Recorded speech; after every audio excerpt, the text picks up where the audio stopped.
You're listening to the Cinema Snarks podcast. I'm Larry. I'm Ren. And we are going to tell you how we really feel about the upcoming releases in 2022. Now, here we are. We're a month in already. I know.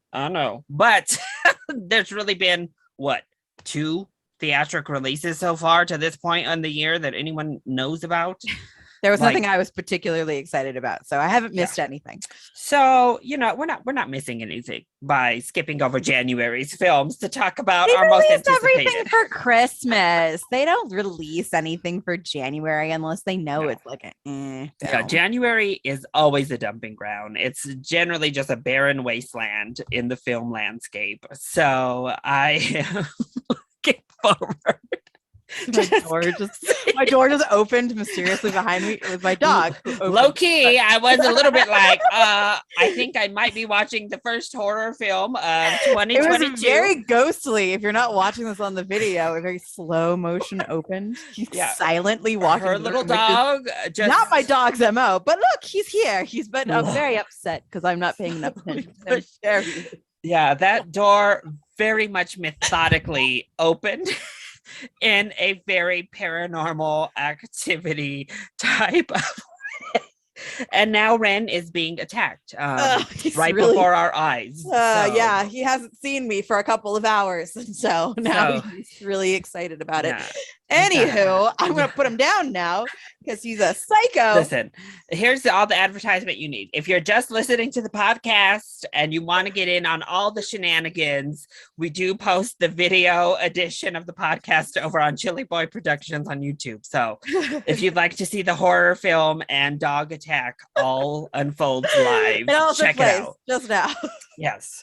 But actual films that are coming out this year, 2022 actually is turning out to be quite a packed year because of all the delays that we've had over the past 2 seasons. So a lot of films have been kind of pushed into this 2022 year. However, we've also already had delays. So Morbius just moved from January to April. Spoiler alert, it's not making my list any which way. But then Mission Impossible just got moved back to 2023. That announcement came today. So yay, Omicron continues to wreak havoc. Sorry, what was the one that just got moved back to 2023? Mission Impossible 7. Oh, great. I was super looking forward to another one of those. So, yes, it is not a double Tom Cruise billing this year any longer. I believe John Wick had also gotten moved out of 2022, but I am not 100% positive. So, anyway. I had counted the number of non-sequels that are coming out this year because there's not very many of them. There's not a lot. It's a lot of thank God for A24. Jesus. And spoiler alert, my list is probably going to be filled with sequels. So I'm sorry. I have some sequels on there, but still. It's hard. Well, it's hard because when you're doing most anticipated lists, those are the films you know about, like they're properties you're familiar with. Most likely, if it's not we get those sequel trailers like a year in advance most of the time.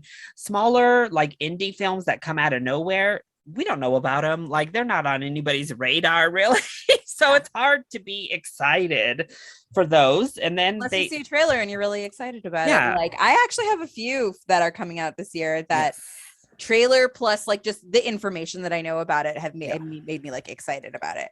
And then we're also going to talk about the ones because we're snarky. The movies we're most scared about. So ones that either outright skeptical. Sound terrible or Ren, what's your critique? Yeah, but we're just scared. Like, it could be good. I'm actually I would say, okay, so quick recap. I would say the movie that I was most like skeptical of last year was The Eternals, which funnily enough, I liked a lot more than I thought I would, but actually was rightfully skeptical of because everyone else did not like it for the same kind of reasons I thought that it might be bad. Yeah. So I was like, I don't know, Chloe's out. It's all about that slow pacing and like sweeping. And like, I don't know if that's going to be any good in a superhero movie. And actually I thought her skill with that made it a way more interesting Better. superhero movie. But this was probably one of my most skeptical films of the year was Spider-Man No Way Home, just because I've seen Sony play this game twice already. We saw it with Spider-Man 3, shoving way too much into that third film, and it was terrible. And then The Amazing Spider-Man 2, they forced the filmmakers to shove way too much in that film, and it was terrible. So they kept listing off all of these people that were getting signed on, and I was like, how could you possibly be skeptical of this movie when it's a almost direct copy of a already successful animated version? Well, you know. And I ended up really enjoying it. I thought they handled the multiverse elements quite well overall. So it was a lot of fun, a lot more fun than the scared me had envisioned, because it could have gone horribly wrong. So it could have been Spider-Man 3 all over again. And oof. All right, Ren. So what? Oh, let's kick them off. These are not in order, by the way, people. We're just listing off the ones we're anticipating. So Ren, what's the first one you're looking forward to this year? So I'm going to start with the sequels that I'm excited about. Okay. And then we can move on to the ones that are like lesser known. So I am a nerd. I'm not going to lie. I am excited for the Secrets of Dumbledore. Oh. I know J.K. Rowling is a problem person, but I also I'm a Harry Potter kid. I can't help it. That it's a piece of it's a world that I literally grew up in. And I really like the Fantastic Beasts. Just like who I am as a person is I like mythology and I like magic and I like fantasy. And I just rewatched Fantastic Beasts and Where to Find Them. And it's just such a charming movie. I really like second one though. The second one was okay. Yeah, I think they missed. I'm anticipating it because I'm excited about it, and I'm hoping that it'll be more like in the vein of the first one, and maybe they'll kind of. How do you feel about Mads Mikkelsen taking over as Grindelwald? Why? Is it because Johnny Depp got fired? Oh yeah, because poor Johnny Depp got accidentally canceled because his ex-wife is a heinous lunatic. I mean, I'm still just so bitter that we had Colin Farrell in this role. He was, I know, and we could have had it all because he was so damn good in that first Fantastic Beasts. I should slide this into my skeptical section. It should maybe be in your skeptical section. I mean, if they don't go gay here soon, I'm gonna be pissed. I mean, J.K. Rowling has lots of things, but she's been very clear about Dumbledore being gay, right? Like, you're going to have to do it sometime, Warner Brothers. If you do a whole prequel trilogy about Dumbledore and we don't get gay, you're canceled, Warner Brothers. So I'm excited about it, not because I think it's going to be good or anything. I just. And did you like the trailer? I didn't actually watch the trailer. I think the trailer's actually pretty good. Right. So, I mean, the trailer looks good. It looks fun. So, I also really like I've always really liked, even in the second movie, I like the production design on it. It's just like, it's a fun time period to then set in a magical world. You just get I like that aesthetic already. Yeah. So it's just, I'm excited to watch it. So that is my first. Okay. So I'm going to kick off also with a sequel, and we'll just go with my shirt and the theme I'm going with. Thor, Love and Thunder. I am hyped. I'm sorry. I loved Thor Ragnarok. I thought Taika Waititi brought a lot of fun to the character. So I have full faith in him directing this one too. So it's absolutely the Marvel thing I'm most excited about, except for maybe no, I'm most excited about that. But I am actually really excited. I just saw a trailer for Moon Knight and that looks incredible. So we're not talking about TV shows here, but that is hype level. That trailer was so damn good. So I know we're not talking about TV shows, but I did have to bring it up because I am actually genuinely. It's a Marvel thing. It's like tangentially related to film, and I just saw the trailer and it looks incredible. And I worship Oscar Isaac. So and he looks like he's gonna be so and I actually was like, oh, it's gonna be a sick movie, and then realized it was a show. I was like, oh my god, he gets to tear up scenery for a whole show. And Ethan Hawke, who is usually a lot of fun in those roles too. I'm like, And I don't know if you knew this, Ren. Ethan Hawke signed on, like approached them to be part of this when he heard Oscar Isaac was Moon Knight, because he wanted to work with Oscar Isaac so bad that he was like, get me on the show. Like, so he's like, he's like cool uncle actor type. But Thor Love and Thunder, talk about people I worship at the altar. I obviously worship the ground Chris Hemsworth walks on. He's a great Thor.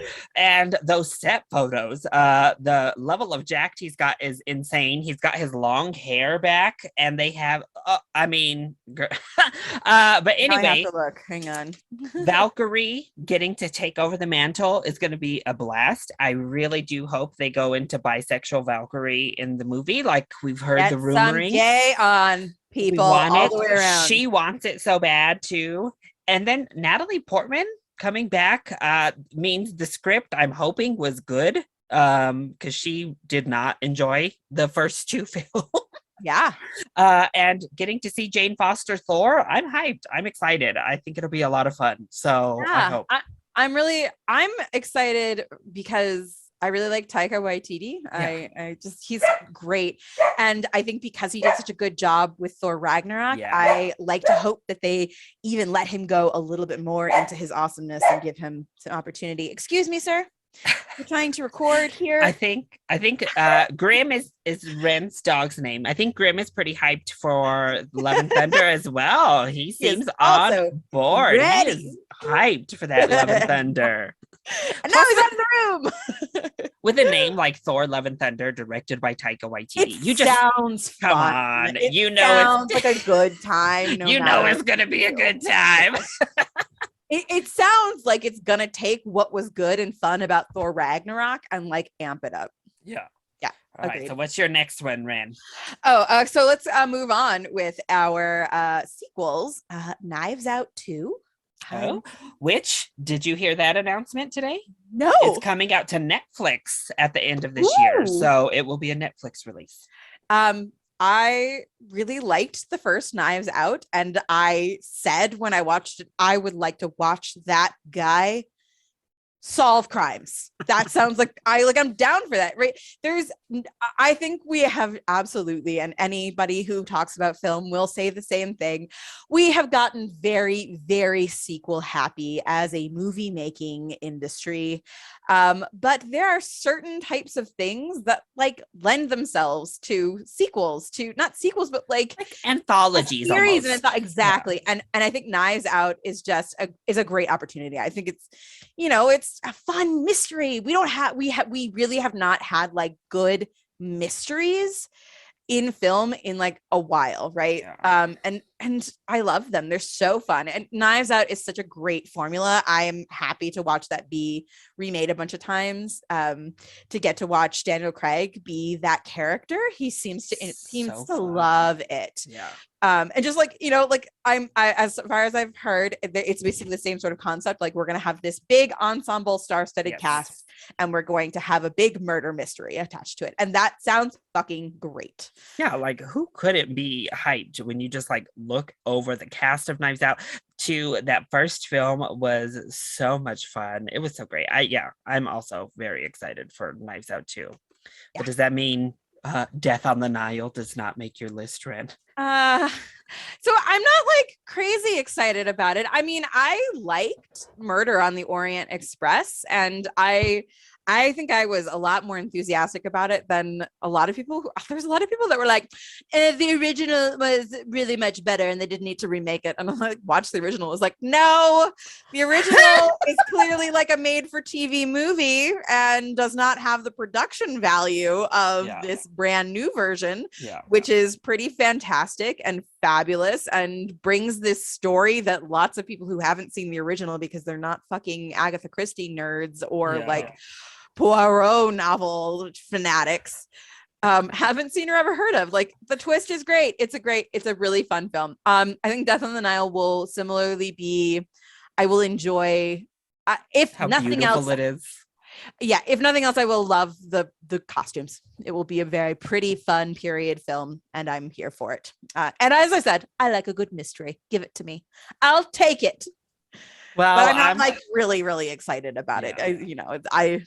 It might lots of canceled people in that film, so that's always fun too. Oh, whoops. I mean, I don't know if you have you seen the trailer, Ren? No. The new trailer they cut. So Armie Hammer is the lead. Yes, with Gal, that's right. and they did their absolute best to try to erase him from that trailer as they could. They cut around every Armie Hammer. He was in like 2 shots. It's gonna be like I'm not. And then we have like Russell Brand, who's a douche, and also like this weird anti-vaxxer. It's gotta be so hard making movies now, and all of a sudden, this is a new thing you really have to worry about. Letitia Wright from Black Panther is in there, and her ass got canceled last year. Gal, they tried to cancel her, but she is much more of a complicated cancel, I believe. All right, so next up on my little list, I have another Marvel property. It just is what it is, people. I'm sorry. Doctor Strange, Multiverse of Madness. That one does look cool. I'm excited about that. Initially, I'm excited but nervous again. But after seeing what they did, obviously, in No Way Home with Doctor Strange, it got me more interested. And then seeing what they did with WandaVision and how she kind of rips things open near the end of her series. And then Loki, also, they have really kind of laid this cool groundwork over the past year with all these people basically effing up the timeline and opening the multiverse like this. Plus, I didn't love Doctor Strange, but I enjoyed the first film, and his power is just so cinematically cool. Like, it just creates for a really visually awesome thing to look at all the time. It does also seem like it's the extension of one of the What If episodes, one of the What If sort of like storyline that I really liked. One of the best What If episodes. One of the best ones was that Doctor Strange episode. To see that expanded and like brought into the rest of the universe. I'm a little bit worried again, though, because now we're hearing about all of these people getting cast as like alt versions of people, and that always makes me a little nervous. But that's how they'll bring back Michael P. Jordan.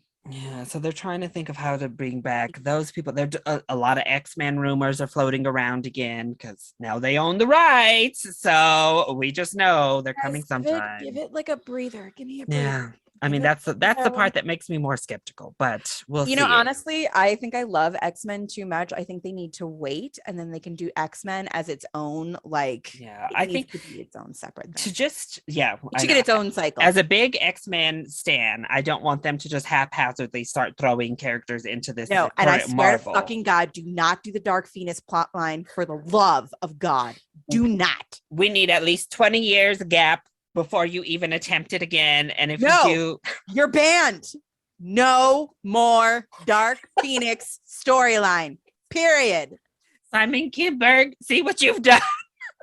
That's it. Look what you've done, Kinberg. It's both of them. And the only one that did it any justice was the fucking animated version. So maybe I'm also hyped is coming back with original people. That's another Disney Plus series thing. Okay, so we're just gonna throw that over there as like another like television thing we're really excited about. Okay. But yeah, so for the Marvel properties, those are the two I'm most hyped for. Obviously, we have like Black Panther and stuff, but I'm mostly scared for Black Panther because I have never heard of a troubled, like this is has to go down as one of the most troubled productions ever. And it's literally zero faults of the director. Like, I feel so bad for Ryan Coogler. Obviously, Chadwick's unfortunate passing, Letitia Wright refusing to get vaccinated, so she can't re-enter the country and they can't film.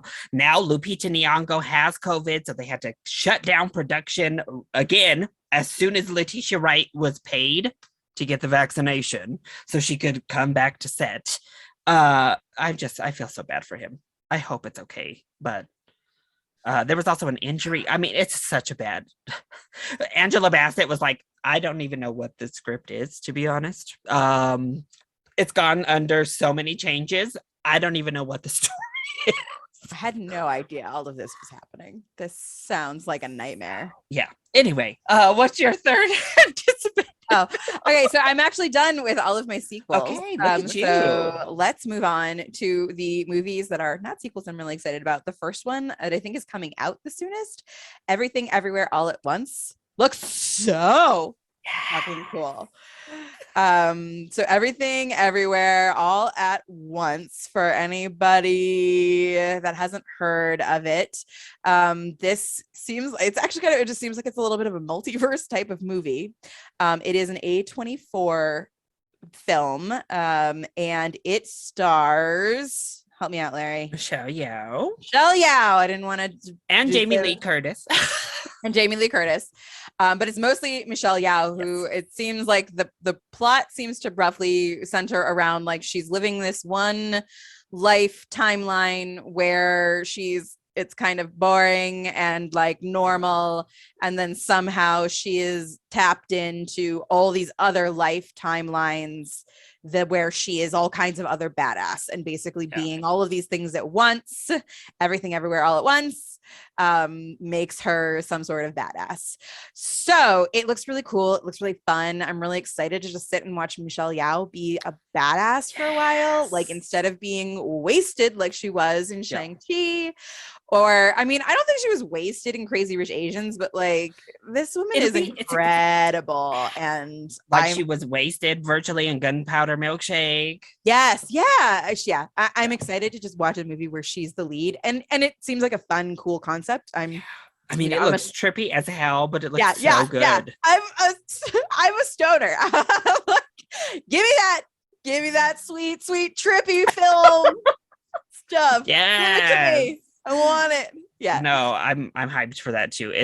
That trailer is so fun and cool. And like you said, A24 has yet to let me down. So they have a good record, and it seems to me they're on an upward trajectory. It'll be a while before they are spoiled by their money and success. This is very exciting. Right.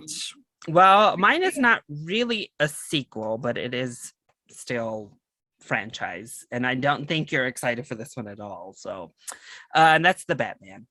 I'm pretty sure I have that on my skeptical list. Well, there you go. So I love Matt Reeves. I think he's a great director. I loved the Rise of the Planet of the Apes trilogy that he did. I thought they were all fantastic sci-fi movies. I don't think you are in the I think you might be in the minority there, man. Oh no, I love them all. And I'm excited for Robert Pattinson as Batman. I think he's gonna kill it. He's been eating these roles up recently. I loved his trajectory since Twilight till now. I think he's made some really cool career choices. Those trailers have been amazing to me. Like, the direction in them looks so good. Colin Farrell playing this busted down penguin is everything. I'm so hyped. Okay, can I just really quick? Yes. Since we're on it, I have to give you my opposite opinion. Yes. I'm so fucking tired of this gritty. Like, we're over it, DC. You've been trying to shove it down the public's throat for the last 10 years, and we've been complaining about it for the last 10 years. Not all of us. There are some people that are really excited about it. And of course, you have the like crazy Batman people. I am fucking sick of rebooting Batman over and over and over and over and over and over and over. Fucking stop. Like, Jesus Christ. And especially if you're going to reboot it, do something new. Do not give me another Christopher Nolan thing. This looks like it is somebody else trying to do a Christopher Nolan version of Batman. And I don't want it. I also, let's be real, Batman Returns is my favorite Batman film, hands down. It is possibly one of my favorite Christmas films all around, and possibly one of my favorite, it could be my favorite Tim Burton film as well. It is so high up there, and I love Michelle Pfeiffer so much as Catwoman. And I love Danny DeVito is the only penguin that exists for me. And like, obviously Colin Farrell and Zoe Kravitz cannot be these two actors. And they will play them completely differently. Yes. But I am just like, I don't want it. I don't want different. I just want that only. So that's it for me, basically, on the Batman. I don't fucking care. I kind of fucking care. I'm actually kind of like upset about it. I'm like, can you stop now? Can you like, with the incessant Batman bullshit? I'm over it. Can you like get your shit together and quit it? God damn it. Man, it's gonna be awesome. Okay. It just is. That's all. I will hear nothing else. Whatever. It's gonna be amazing. It's coming for all the awards, Ren. It's gonna be it's an audio medium, so if you're not watching, I'm giving a very like kind of grossed out, kind of skeptical face. Like I said, I knew this one. I was like, it's a franchise movie that I know you're not excited for. The other two, I didn't know how you felt, but opposite of excited. I think this is the one I said. Apparently, I seem to have very strong feelings about it. I know that I didn't know. I didn't know the feelings were that strong, but you know. Anyways, okay, back to the ones we are excited about after my diversion onto why I'm not excited about that one, and it's on my list of the skeptical in 2020 films. 2022. Okay, it's my turn. Okay, I am another sequel. The Unbearable Weight of Massive Talent. This is this ridiculous film starring Nicolas Cage as Nicolas Cage. Yes. And then it has Ren just went full ham on the weird, huh? Yeah, she just said I'm going weird, period. Yeah, I like weird movies. Also, okay, like come on, what is not to Pascal, what's his first name? Pascal. Pedro Pascal, bodyguard type of. So Pedro Pascal plays it seems like he's a drug lord of some sort, and he is obsessed with Nicolas Cage. Nicolas Cage gets to make fun of himself, and I love watching Nicolas Cage make fun of himself. I love that he's making a movie where he just gets to spend. It is about him making fun of himself and his legacy and all the ridiculousness of who he is as a person, his larger than life persona. I think that's the best way to handle your fall from grace of being like. I will say, Ren, I don't know if you'll love it like I did, but you should watch Pig. I heard that one was really good. So good. It's actually really good. It to my list. I will add it to my list. But yeah, so it also looks really funny. It just looks like the trailer made me laugh and made me really excited. Just to be like quirky and weird and funny. And it might be bad. It might end up being like, you know, everything that was funny about it was just in the trailer. But I don't know, when Nick Cage is like on and he's like full ridiculous mode, he really kills it. And I really like Pedro Pascal. I enjoy him a lot. Although he has had some misses in the past. Yeah. What was that? Oh, 1984. That was the one I was thinking. Yikes. Oh, I forgot about that one. Did that one come out in 2021? That should probably run on my list of the worst because that was really bad. Maybe that was in 2020. I don't know. It was really bad. Anyways, I am excited to watch Nicolas Cage be ridiculous in a movie about being Nicolas Cage. It sounds like fun. Well, now it's my turn to go into the A24 bank. And my next film, obviously, is not a sequel because it is from A24, but it is The Northmen, which is coming from director Robert Eggers, who did The Witch and The Lighthouse. Both films I personally love. Both films that have gotten quite divided reception. They're not for everybody, and I get it, I know, but it's about Alexander. All about slow burn. This is about Alexander Skarsgård being like a sexy shirtless Viking man. I'm wondering where he's been. Apparently he's been busy making a very long slow burn movie. So I will say A24 is known for this. They like to cut a trailer that is quite deceptive against the actual film. This looks like a much more accessible film than either The Lighthouse or The Witch. It has a lot of action in that trailer. And I love Anya Taylor-Joy. I love her always. Who else is in this? Nicole Kidman, Ethan Hawke, Willem Dafoe is back. So the cast is amazing. The trailer looked amazing. And I am a Robert Eggers apologist always. So I am hyped for the next film, and it's in black and white again, which seems to be his gimmick. I don't know if it needs to be in black and white. We'll see, but yes, I am. He does seem to have a repertoire of actors he likes to work with, huh? Yeah, Willem Dafoe. Well, anytime we get Willem Dafoe doing just like batshit crazy things, usually I'm hyped. So imagine, I wonder if that was like part of his life plan. One day I'll be the batshit crazy actor. That'll be my claim to fame. Even in No Way Home, like he is chewing that scenery, Willem Dafoe. He really is. He went ham in that movie, and I loved him for it. I love him for doing it. And yes, give me more, please. God bless him. All right. So my final film that I have on my list of ones that I am anticipating is Elvis from Baz Luhrmann. Okay. I actually was going to just randomly ask you your thoughts about it. So here we go. Yeah. I mean, I like visual. I like music. I have generally enjoyed I think with the Queen biopic, I was just like disappointed in it because I think I knew too much about Freddie Mercury and was just like disappointed in the way they handled a lot of it. And like, but I mean, like everybody else really, really liked it. So I guess well, not everybody else went. Well, not you either, which is good because I wanted Rocket Man and we got that. Yeah. And so yeah. And so I really liked Rocket Man, and I have the feeling that Elvis is going to be a lot closer to Rocket Man. Baz Luhrmann. He's not going to deliver some bland mess. Yes, exactly. So I love Baz Luhrmann's brand of like glitzy, glammy, campy, magic theatricality, and I'm excited to see him do it with. It feels like Elvis is a great focus for him to do campy and glitzy and amazing. And I actually recently got to go to I drove to Florida to see my family from Denver, which is crazy pants. But one of our stops along the way was Tupelo in Mississippi, which is where Elvis was born. Okay.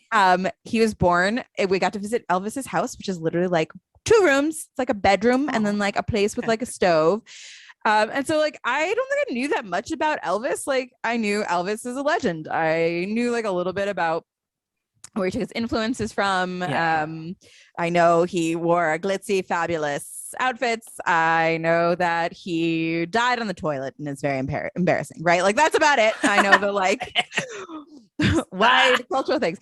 But when I went to his birthplace, I learned a lot more about him, and he actually seems like he's a really nice, good person. Like it just seems like he was a little weird. He's got a little odd things with Priscilla and the like young women that he dated, but it also seemed like he was just like weirdly immature too.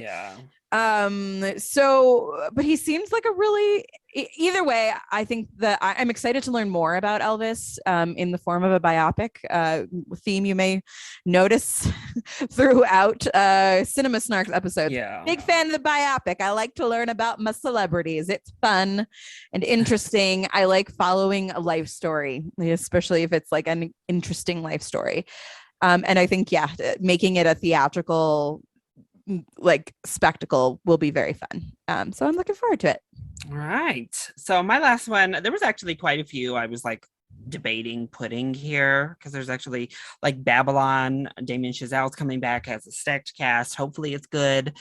Black Adam looks a lot better than I thought it would with The Rock as Black Adam. It looks a lot like The Rock looks like he's having a lot of fun, which makes it pretty infectious. I just have really, really low expectations for everything DC. They've yet to prove me wrong. Oh, sorry. Wonder Woman was good. And then Spider-Man Into the Spider-Verse, the second one. Obviously, I love the first one. The second trailer teaser thing, though, dampened my excitement just a little bit. So we'll see. That's why I didn't make the list. So ultimately, I decided to go with Don't Worry, Darling, which I don't know all that much about, to be honest, but it's from Olivia Wilde directing. Oh, I heard some good buzz about it. I loved Booksmart, which was like her directorial debut. I thought it was really good. And it's about Harry Styles being like a gay cop or a bisexual cop. I'm not positive which one. So yes. It also stars Florence Pugh, who is the moment right now. And so with this cast, Gemma Chan is in it. Olivia Wilde herself is also in it. I also love like Kiki Lane. Chris Pine is in it. Chris Pine is in it. So this cast is great. I'm really hoping that she's able to deliver something Woman good. Woman director. You know, a little bit of controversy because people are like, oh my God, she got with Harry Styles because of this film and left. She left Ted Lasso. She left Jason Sudeikis. You did not know this, Ren? You can't see my face. I'm horrified, y'all. I did not know this was news to you, girl. Jason Sudeikis and Olivia Wilde are split up, and she's dating Harry Styles right now. Oh, so good. That's horrible. Oh. So now the movie's tainted for Ren as well. And let me just tell you, Ren loves Olivia Wilde. I recently learned this, how much Ren, I don't know, at least drug her sexually. Olivia Wilde was the first bisexual woman I saw on screen. And it was that, you saw being with both men and women. Now, to be fair, she's not really in a relationship with anybody on House, but that was the first representation of a bisexual woman I've ever seen on screen that wasn't just theoretical bisexuality. And she's goddamn gorgeous. Are you kidding me? But also, that is an unreasonable. I'm upset. I didn't know I was going to ruin Ren's evening on this podcast tonight, but here we are. No idea. Okay, the only thing that has upset me more on celebrity personal lives front is John Mulaney cheating on his wife with Olivia Munn and having a baby with her. That is upsetting. That is that's the only thing. I was kind of sad about Jason Momoa and Lisa Bonet recently, but it wasn't devastating. I was just hopeful for them. I don't know. They felt like a cool couple, but but it's not like Jason Momoa cheated on her. No, it was just... after years of saying that he was never going to have children and talking about her nonstop and how amazing she was, and then impregnated a random asshole human being who's repeatedly demonstrated she's an asshole human being and is a terrible actress. Yeah, and it's just generally bad at her job. So I already. The only other time I kind of was upset was Ewan McGregor when he. Oh yeah, that was also very upsetting. It was very upsetting.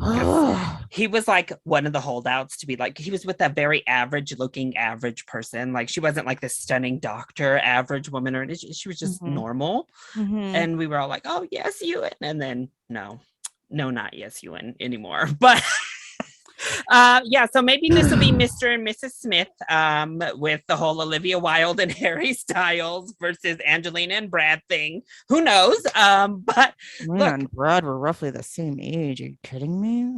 Oh. How old? I know I have to look at the age difference. I mean, Olivia 27 years old. He is 27 and she? Olivia Wilde 40? is 37. That's not crazy. That's not crazy. Although I am 34 and I can't imagine dating a 24-year-old. Oh my God. I'm hoping it's good. I will hold out hope. Broke Ted Lasso's heart. What a monster. Anyways, back on track. Ren also doesn't watch award show stuff because Jason Sudeikis. It's long and boring. He won a lot of awards for Ted Lasso. He didn't give a shit this past year, and he just came in sweats. It was yes, good for him, but you were also ooh, you going through it, Jesus. You going through it, Jason. Poor man. Anyway, now that we're in kids together, now that we're all in a bad mood, it's time to talk about the ones we're most skeptical of, the most nervous movies for 2022. On that downer of a note. So was The Batman officially your first pick, Ren? No, I have plenty else on there, so we don't even need to talk about that. Also, it's not a 2022 technical release, but for us it is. Ren, how do you feel about Cyrano with Peter Dinklage? I haven't seen it. I was excited to see it. Well, haven't. They keep pushing it back. That's why I haven't seen it. It keeps saying it's on. It was a 2021 release. Yeah. And I was I didn't see it at all. It was, but it's not getting a release here till February now. I really like the idea of it. I love Peter Dinklage. I love the opportunity for him to play a role like that. I really like Cyrano as a play. It's a fun classic play. And I love that it's him and his wife. I think from the trailers, you can really see that they really love each other, and that's really sweet. So I'm excited to see it. Okay. I think it warms my heart, and I'm like excited for it. Theoretically, I don't have like super high hopes that it's going to be incredible, but I hope that it's like an enjoyable endeavor. I'm happy if nothing else, I'm happy that they got to make that movie together. Yeah, if that makes sense. Yeah. Okay. I didn't anticipate it being on your list for sure, but just wanted to get your thoughts. Okay, your first. So you actually mentioned this film earlier, Morbius. It first of all, okay, so I hate Jared Leto anymore. I'm just over his bullshit. I don't think so. He exemplifies the douchebag method actor, and it needs to stop. This should not be allowed. It honestly should be fireable. We were all cheering when Denzel called him out on his bullshit last year when he was like, bruh, you got to stop. Like, what the fuck? Yeah, no, he's got to stop. And he absolutely should be canceled for this behavior. I understand it's not, he sent one of his castmates an animal head when he was playing Joker. That is cancelable. Yeah, he absolutely. That is horrible. Like, no, you're not the Joker, dumbass. Like, stop.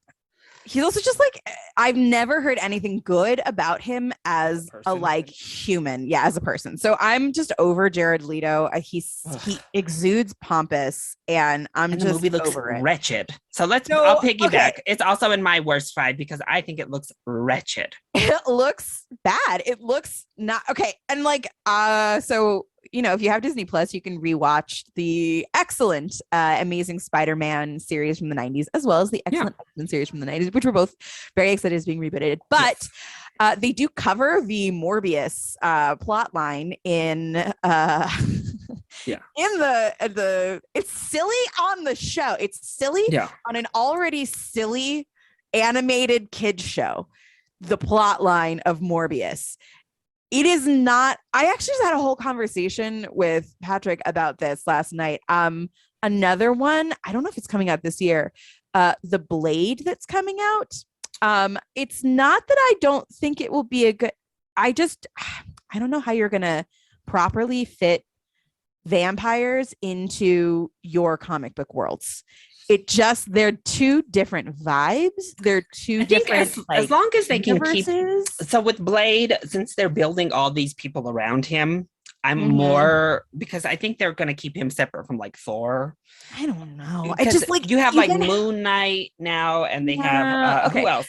Like Kit Harington's little character. Here's from the big thing: Eternals. is like you have made this world, and then if you add in Blade, you then suddenly need to retcon this world and tell me there's been vampires there the whole time that haven't been causing any trouble that any of these superheroes have had to deal with. Well, so here's the one good thing for Marvel right now is since they're fucking with the multiverse, they can pretty much do anything they want and just blame it on it came through with the multiverse. What a convenient plot device.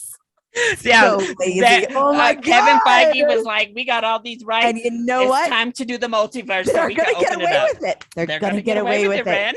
I know, it's such lazy, incredible bullshit. And it's gonna make you mad, and it's gonna be the defense Ran. It's gonna be the defense girl. It's over with. Oh, it's gonna be the fucking multiverse. It's such a fucking convenient bullshit plot device.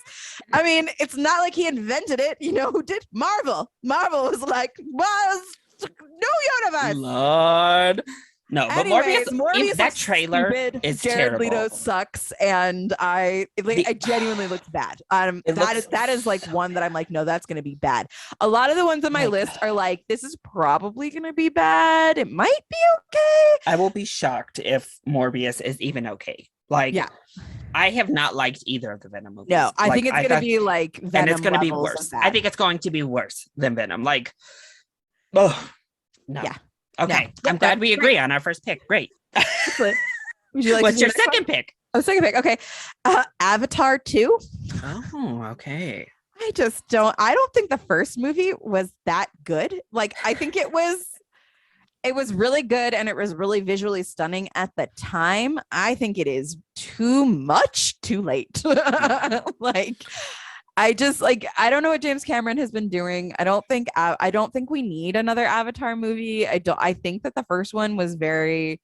I mean, and girl, Again, get ready. There's 4. Like he's I been filming 4 of know, them back to back. know. And I feel like this was poor decision making. I know it made a lot of money 15 years ago, but that was 15 years ago. And we've really evolved a lot since then. And it's left the cultural zeitgeist. Like it's not like Titanic, which made a lot of money but stayed with it. Like it's never but you left. Also cannot make a sequel for. No, but Avatar, for a movie that made so much money, it really didn't make a big imprint on culture like these other huge movies have. So I'm just scared it's going to bomb and they're going to be stuck with 4 more expensive films on their hands. I think what's most likely is that it will make money. The first one will certainly make money. It will be critically panned and audiences will probably not like it either. I think people will go because of the name. I think likely, especially if it has like a PG rating, it'll be good as a family film, like the original one. So that might be helpful, but I don't think it's going to be very good. And I think that they're going to be stuck with 4 not good movies that have increasingly poor attendance as people learn that it wasn't very good.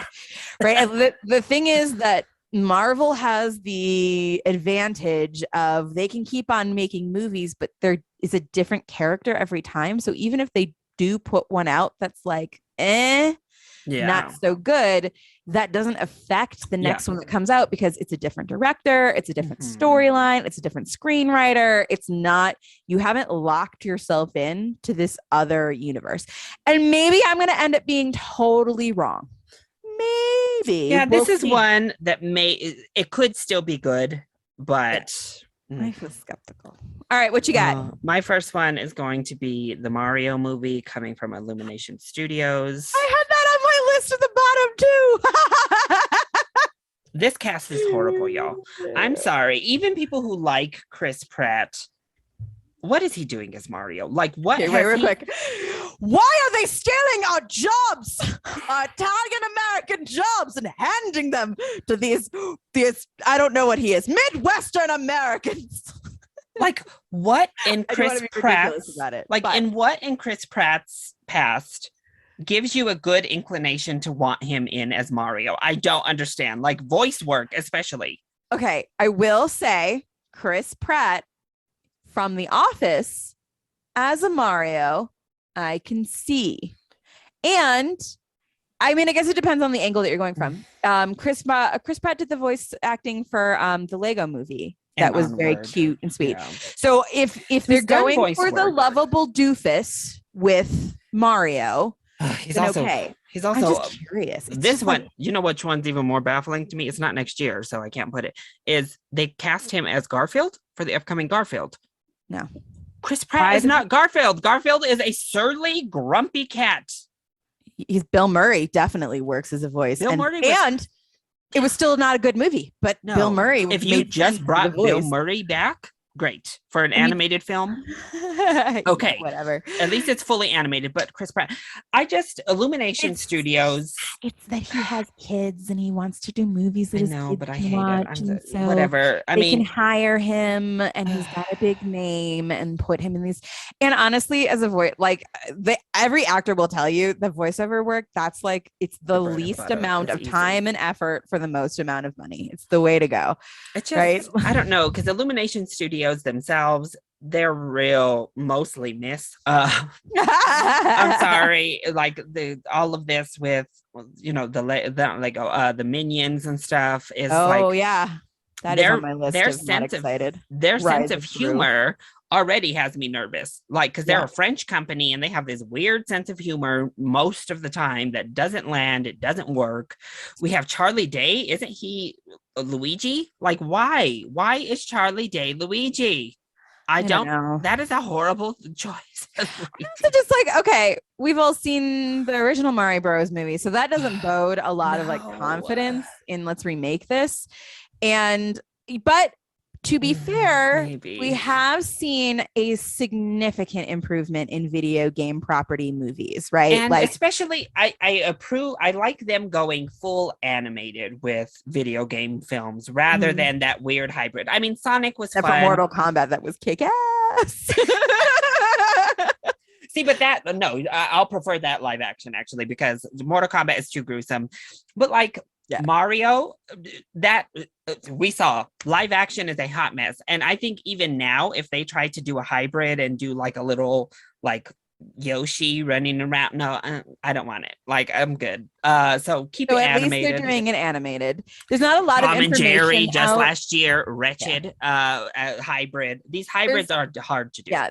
So they're not doing hybrid. It's just going to be animated. Yeah. So there's not a lot of information out about it. It could go the way of like, apparently Sonic was actually really good. I thought Sonic was fun. Detective Pikachu is a lot of fun. Yeah, it could absolutely go the way of Sonic and Detective Pikachu, where at the end of the day it was I thought that was going to be really bad, but it was actually.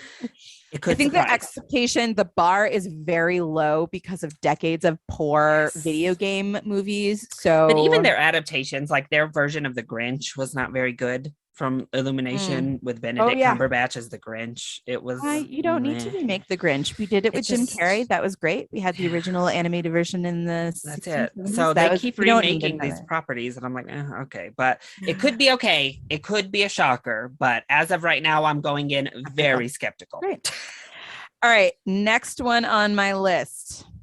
Top Gun 2. Oh, okay. This could be good. But the thing is, the original Top Gun is so freaking ridiculous. Of its time. And that is part of what made it Top Gun. Yes. I think they need to be very careful with this new one if they want to properly create the cheesiness and the nostalgia that they want to make this film any good. So I'm very skeptical. I think it could be incredible. They could do a really good job, and it's like they hit the tone just like on the head. But I think it would be it's a very delicate sort of tone, and I just don't know. I'm skeptical. Also, it's been pushed back like a million times. So it has also been pushed back.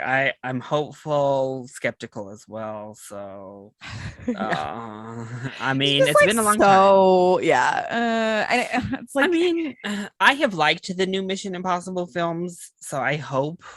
But it's not like it's the same director or anything like no. So and the first Mission Impossible is easier to reboot than Top Gun. Like Top Gun, like you said, it's very, very specific to its time. So I'm sorry, I'm looking and I'm like, who is this director? He did Tron Legacy, which was fine. It was fine. It wasn't like, I mean, there were things I liked about. I mean, let's be real. Daft Punk made that in film. Like, other than that, that is the most important thing. In that, wow. I'm looking at his like direct. He doesn't have very much experience either. Yeah. What? Okay, sorry. I need to have a sidebar on what the fuck. Why are we handing movies like this to Joe Smo white dude? No fucking problem. No fucking credits to his name.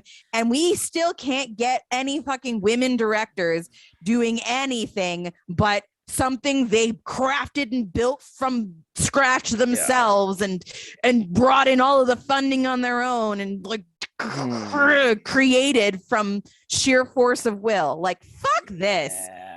Now I'm extra upset about it.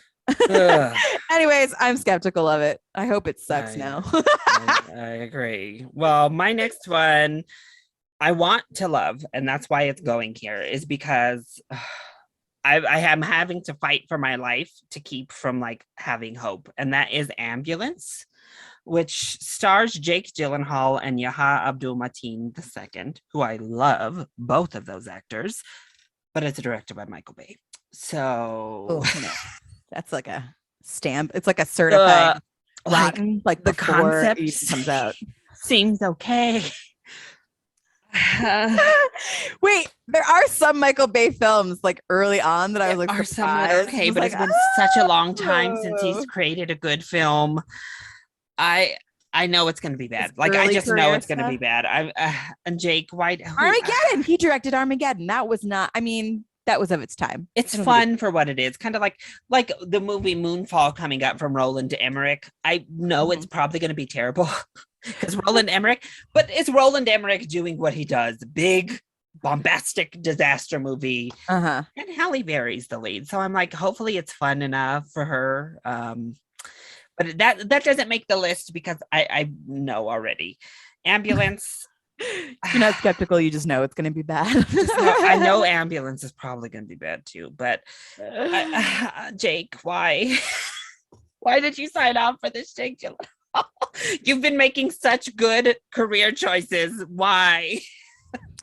Sidebar right now because I'm looking through this. So it might be good. I don't know. Jake Gyllenhaal does make good choices. I'm looking through the sidebar. We talked about this in one of our other episodes because we mentioned that Meatloaf had passed away.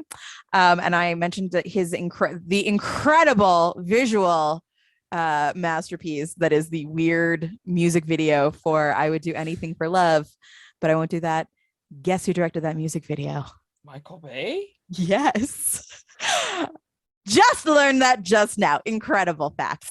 Well, looks like he had a really long time directing music videos. Yeah, I had no idea. I'm looking through his he did When I Think About You, I Touch Myself. He did some stuff for Styx, Allman Brothers. Jesus, he did a lot of music videos from like 1989 until like 1995. He's just doing music videos. 1997 he did Aerosmith. Okay. And then he directed The Rock. The Rock is also a good movie. Yes, The Rock is probably one of his best. And I liked The Island, although I wouldn't call it a good movie. No, it's fun for what it is. But yeah. Anyways. All right, Ren, what you got next? First, movies that I am skeptical of. Next on my list, Jurassic World Dominion. Okay, good. We can both talk about this one because it's on my list as well. Great. So Chris Pratt, you strike again. I would have just said this was going to be a turdy piece of shit, no question, not like any sort of skepticism. But there is something very exciting about Laura Dern, Sam Neill, and Jeff Goldblum being involved and like the main focus again. That gives it the potential to be good. I love Sam Neill. We actually talked about when we did our Green Knight episode, the made-for-TV miniseries Merlin that he stars in. And I love that series. I loved it as a child, and I loved Sam Neill. My dad actually, I think, looks like Sam Neill, and I think that's part of it too. So I have just like a very special place in my heart for Sam Neill. Like whatever he wants to do, I'm gonna like love it a little bit. Also, who doesn't love Jeff Goldblum? He is a national treasure. And Laura Dern is incredible. She's always incredible. Always. I saw they did like an IMAX sneak peek last year, and I went and watched it. And I actually thought the sneak peek was pretty good. However, they only focused on the dinosaurs. Like there were no humans until the very end. They did like a quick kind of flashy trailer. But you know what? That might be the way to go because I think people like dinosaurs. That's what I'm hoping. People are what's interesting. If we focus in on the dinosaurs, I think I think it might be good. That's a big part of what made the original Jurassic Park incredible was how much of it was practical effects and you getting to see fucking dinosaurs for the first time. Steven Spielberg specifically was able to, he knew how to create magic and wonder. You know, like that was his bread and butter at that time. And dinosaurs do that. They're just inherent creatures that create this kind of wonder. So if we giant mystical looking beasts that we know existed but we've never seen. It's just that second one was such a hodgepodge mess. The first one was a mess. They haven't made a good Jurassic Park film in a really long time. I mean, I thought Jurassic World was okay. Like, I think it's one of the better sequels. Sure. It was but then this next one really went down a very strange path. Like the whole underground selling of dinosaurs thing was very weird and not needed. And then we unleash them into the world, which we've kind of already did in Jurassic Sometimes Park we get a little 2. too excited about our allegories. It's like, leave them as an allegory for animals. Hello, like, just keep it at that, as endangered species or conservation, and that's it. Like, that's all you need to do. Like, it's an allegory built into or the they premise. don't need to be an allegory, because dinosaurs coming back to life is inherently interesting and is already a social commentary about us as people and what science, we do. yes. And science. It's already it's back to what works. And back that's what the first film material was all about. The first film was about what we do as humans and science, period. So, that being said, this is why I have a little glimmer of hope, because mostly nervous, but a little glimmer of hope, because it sounds like they are trying to go back to the original. And sometimes with these reboots, they do a good job of like finding what worked in the first one and then like bringing it back. So maybe they will. I mean, I right, like part of what made Jurassic Park great was Laura Dern and Sam Neill's character. The wonder was created by them, who were these people who were genuinely excited about dinosaurs. Oh my freaking god. Right? Like, I was not a kid who was excited about dinosaurs. I don't give a shit. But in that movie, it was like, yeah, dinosaurs are incredible. I mean, it really did. Like that, I feel like that was the reboot of the dinosaur. That's when it became like this huge thing again, where kids just loved dinosaurs again. And now that I live in Colorado, I'm like extra excited about dinosaurs, because there's like dinosaur bones for real around. I'm like, you grew up on the East Coast, they're like, we have some more of these trilobites. Like, they all look like those seahorses or whatever, like horseshoe crabs. That's it. They all look like horseshoe crabs, and you're like, great. But in Colorado, they're like, these are the triceratops. Whoa. So if you don't appreciate dinosaurs, I highly recommend getting yourself to a place where dinosaur bones actually exist, because it'll change your mind. Anyways, Jurassic Park, that was my next one. How about you, Larry? All right, so for my final one, oh gosh, it just is like a plethora of ones that I know are going to be terrible. That's the thing, is there's so many that I just already have written off, because I know that they're just going to be god awful. But for my next skeptic one, my final pick, I'm going to go with Puss in Boots: The Last Wish. What? That sounds like it's just going to be bad, man. Well, the first Puss in Boots was actually pretty good. It was way miles better than Shrek 3 and Shrek 4. Antonio Banderas is coming back to voice Puss in Boots.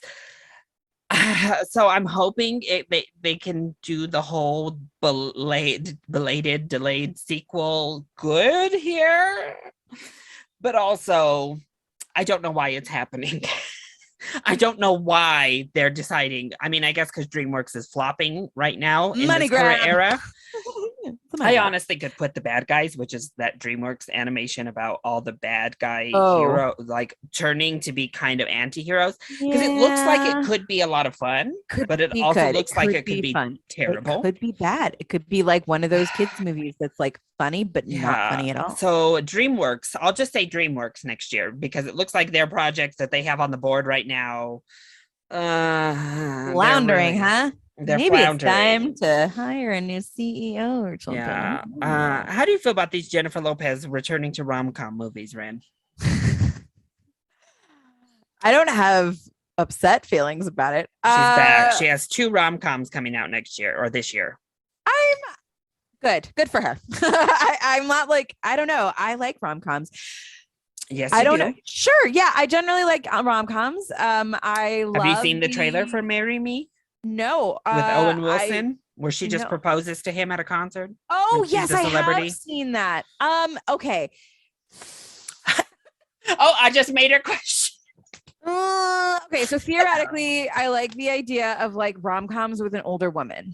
But it seems like we're gonna ignore the fact that Jennifer Lopez is almost 60. Let me just double check. She's something. Yeah. Which I think is a I have to say, disservice. I mean, she looks incredible, and Yeah. I think we should talk about the fact that women can be older and look I'm a incredible. little bit more excited for her second one, which is called Shotgun Wedding.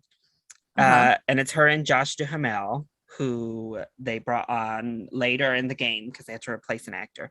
But it also has like Jennifer Coolidge is in it. Cheech Marin is in it. Coolidge. So they got like these that ridiculous. Sounds fun.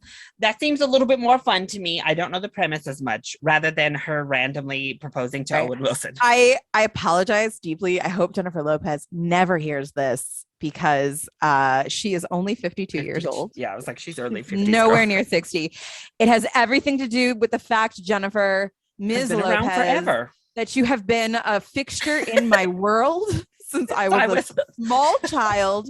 And you're just a legend. And I assumed that you couldn't possibly have done so much in so little time. That was my profound apology to Jennifer Lopez. How about the Pixar projects? I feel like they could fall into possible nervous territory this year. I looked into a lot of them. I wasn't super excited about any of them. I imagine they might surprise me. Lightyear might be cool. I don't know. Red, I'm hopeful for, though it's going straight to Disney Plus. It looks like younger skewing though, and then Lightyear looks old skewing. So it's a very weird tonal shift for Pixar. They just did. Oh no. So they just hired a new person to be in charge of Pixar, but these two should be the last from the last guy. So I don't know. Like Pete Docter usually brings good scripts. That's what has me like hyped for Lightyear. It's just the concept is a little strange. The trailer looked okay, but it looked like, have you seen First Man, the movie?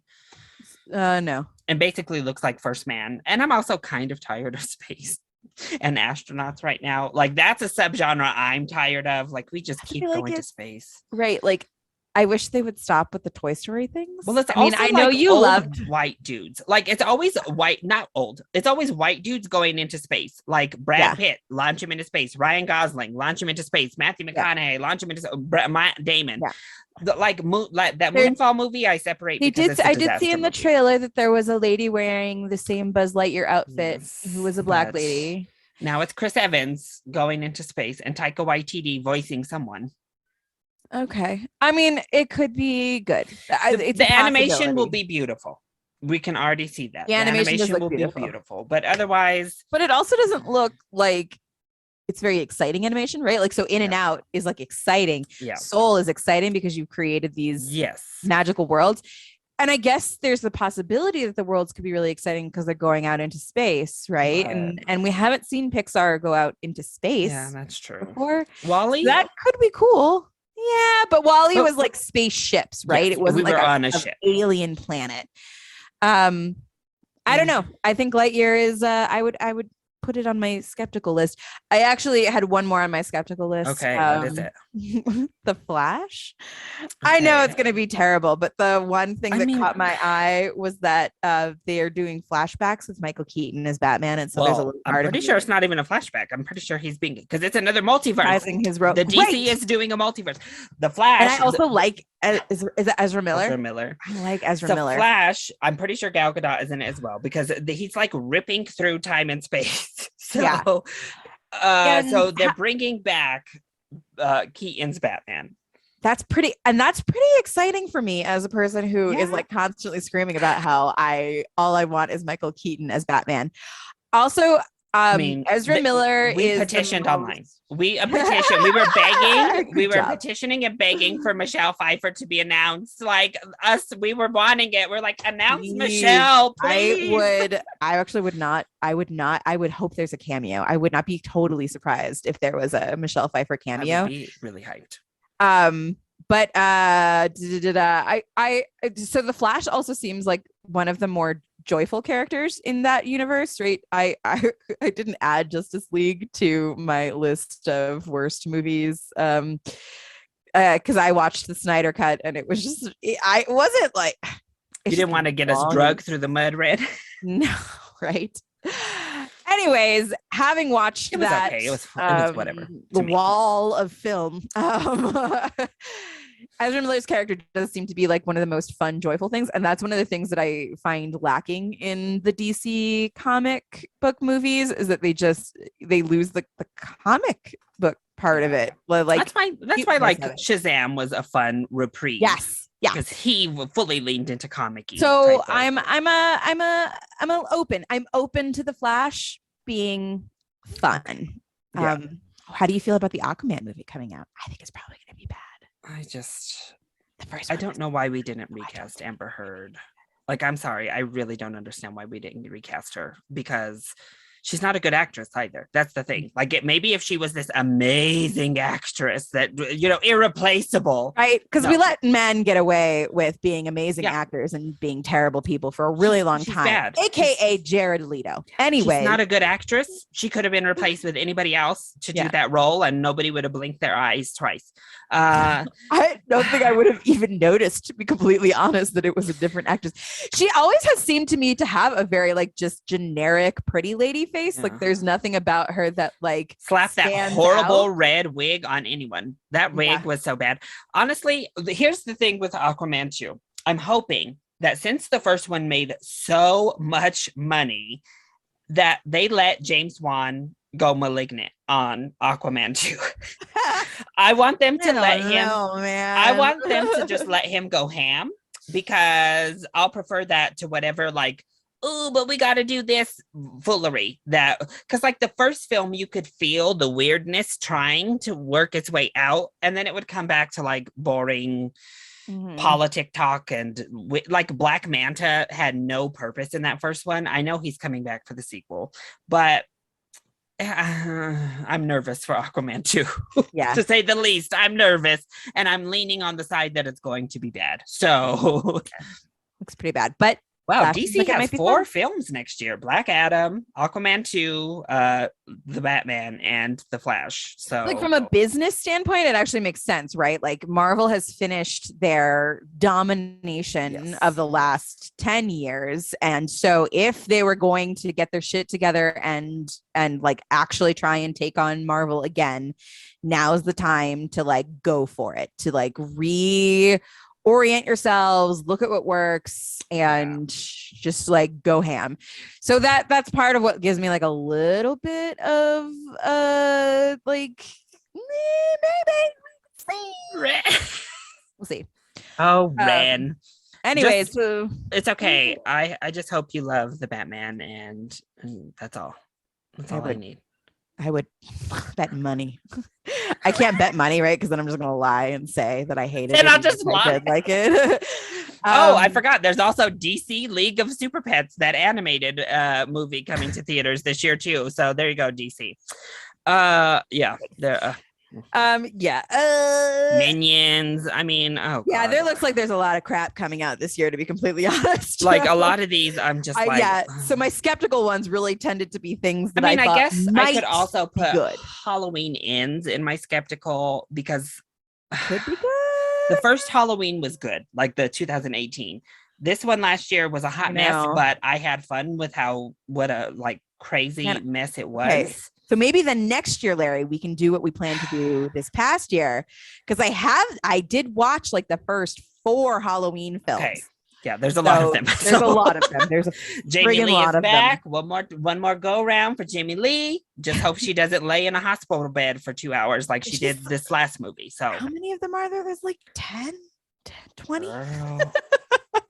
Yeah. So like I said, I'm nervous for poor Black Panther. I don't even know if Black Panther will be able to be released this year still. I can't imagine they don't push it to 2023 at this point. It's just, I mean, Lupita Nyong'o literally just got COVID, so they had to shut down again. So I can't. You're not going to make that November release date, Black Panther. How does she get COVID? I mean, everybody's getting COVID. Probably Letitia Wright, dumbass. I don't know, but you said she wasn't there yet. It's just no, she came back. So they finally. Everybody was making jokes that Kevin Feige like snuck into her house and administered the vaccine himself. Because that's why she's an anti-vaxxer. So that's why they had to shut down production, because she couldn't come back into the country. I was like, maybe she already had it when she got the vaccine and came back and gave it to Lupita. I'm just so annoyed with her right now. And she's also in Death on the Nile. So thanks a lot, Letitia Wright, for screwing up everything. Whatever. She's just ruining her own career. One, No. 2, 3. Yeah, bam. you're never gonna work again, girl. They'll This is figure it for out how to you. write her out of Wakanda. Done. She'll be done. So all of a sudden, you've got a really cool, very smart cousin. You had it made. Can you imagine? See, that's the thing with some of these people. Like Letitia Wright had a career like set up after that first Black Panther to be like take off, as she just ruined her career like that. Like, good job, girl. Good job. It's not even about like, I'm sure nobody who listens to this podcast is an anti-vaxxer, but it's not even about like, you shouldn't be able to have your political. She's just being a really difficult actor to work with. Like, she can't enter the country they're filming in. Yeah, she's not allowed in. Like a thing that you need to do to keep everybody else safe, and it's not just about you anymore. It's literally about all of these other people, and like her decision. See, again, people can say my body, my choice, or whatever. Fine, if you don't want to get the vaccine, but her decision has stopped a whole thing. It is losing the studio that employs her millions of dollars. And all of these people aren't working. Like all of these lighting people, there's a lot of people on a movie set that are getting screwed because of one person. It's not like she's fighting for I'm sure she thinks she's fighting for human rights. She's not. We'll leave it at that. Okay, y'all. She's not fighting for human rights. But right, and it's like one of those things like we're not going to look back on this and be like Jane Fonda, where people were upset because she was protesting the Vietnam War. We're not going to look back on this and be like, she did the right thing protesting those vaccines, because I don't think anyone looks back on history and says those people who refused to get vaccinated, they knew what they were doing. Would you like to point out any of them to me, please? Anyways. Yeah. Well, she ruined her career because she's just being a very difficult person to work with. And she's thanks for helping to like sink our one big Black hero franchise that we had gotten to this point. Thanks a lot. Okay, now we have The Rock, right? now we have Momoa. Now we have a lot of islanders. We've got Jason Momoa and The Rock helping to uplift that segment of the population. And then maybe Zoe Kravitz will get a spin-off. And I have to say, Ren, that Catwoman sexual tension between Batman and Zoe Kravitz Catwoman in the last trailer they released is hot, Ren. Woo, it looks good, girl. I was not on board with Zoe Kravitz, but the more I'm seeing coming out, I'm like, Zoe Kravitz is Lisa Bonet's daughter. I did. It's weird because then that means that Jason Momoa was her former stepdad. Yes. Aquaman. Stop, Ren. Stepdad. Isn't that weird? It's a strange thing to think about. Well, that's just Hollywood people. So freaking weird. All right, y'all. Well, let us know. What did you think of the films we picked for our most anticipated and most skeptical as we head into 2022? Do you agree with what we've said here? Do you disagree? Most importantly, let us know which films you are hyped for and which films make you pause as you look at this upcoming slate. Leave those either in the comment section if you are here on either leave that in the comment section here on YouTube or hit either one of us up on Twitter or Instagram. Ren, where can the folks find you? You can find me on Twitter at Ren Manley, or you can at Larry and then he'll tell me that you added me. That's probably the best plan. Or you can find me on my Instagram at RenniePoo13. Perfect. Follow us at Cinema Sins on both Twitter and Instagram. And you can find me at ChiliBoyYT on Twitter and ChiliBoy Productions here on YouTube and over on Instagram. Thank you all for getting snarky with us today. And we'll catch you on the next one. Bye.